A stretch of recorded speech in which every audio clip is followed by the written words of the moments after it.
Hi grade 12s, I'm Elena, I'm a Drive alumni, and I'm currently about to enter my 4th year of university at Glendon in Toronto, and I'm here to tell you a little bit about the transition between high school and wherever else you're going.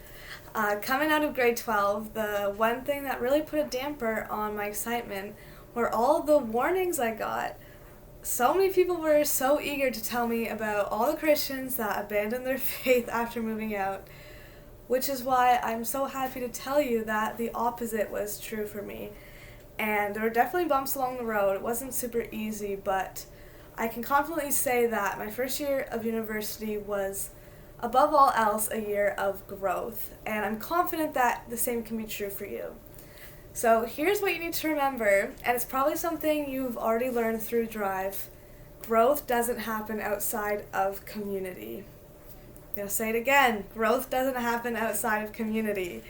And so you won't grow in hockey skills if you're only practicing alone. You won't become a better leader if you never leave the house. So if you want to grow in your faith, you need to be intentional about finding Christian community wherever you're off to. So I really recommend that you do this in 2 ways. 1, find a church, and 2, find a Christian community in your school if possible. So I'm going to be honest, finding a church in a big city like Toronto was intimidating. Sometimes I brought friends along, but a lot of the times I went alone. And for the first 6 months or maybe even more, I really didn't feel at home. I missed Pathway, to be honest, and it was hard to find a place that really felt like my church. But I did, and I'm so thankful that I stuck with it and I committed to a church and started serving there, because when lockdowns happened, I had a group of people who knew me well, and I didn't feel as lost as I could have. And it was also just a really concrete way of making my faith my own. This was something my parents couldn't decide for me, and no one else was going to wake me up at 9 a.m. in the morning, so I had to do this for myself because my faith is something I wanted to invest in. And every time I took that step of faith and showed up on a Sunday morning, I came back feeling refreshed and better prepared for my week.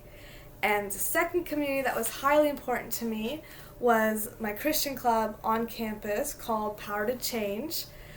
I remember after my first week of school, I felt like I was the only Christian on my campus, which obviously wasn't true, but it felt pretty isolating to know how conflicting my beliefs were to what I was seeing around me.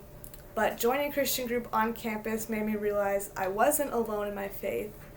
Plus, clubs like these are often interdenominational, which I found amazing because it's a chance to learn from Christians who may worship differently or have different convictions.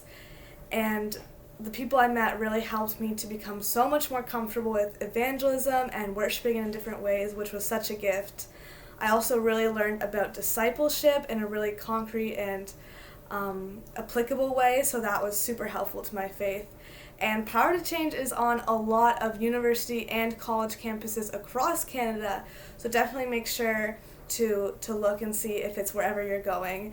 And if you don't have the opportunity to join a Christian club, then I really suggest seeking out Christian friends, even if that's at a workplace, at school. Find a good group of Christian friends. If you have trouble finding that, pray, because I know it's an answer that God wants to give you, and community is just so important. So wherever you're off to, I pray that the Lord will bless you and keep you and give you strength, and I'm so excited for you all. I loved my first year of university. I can't wait to hear all the testimonies that will come out of the next couple of years. Bye!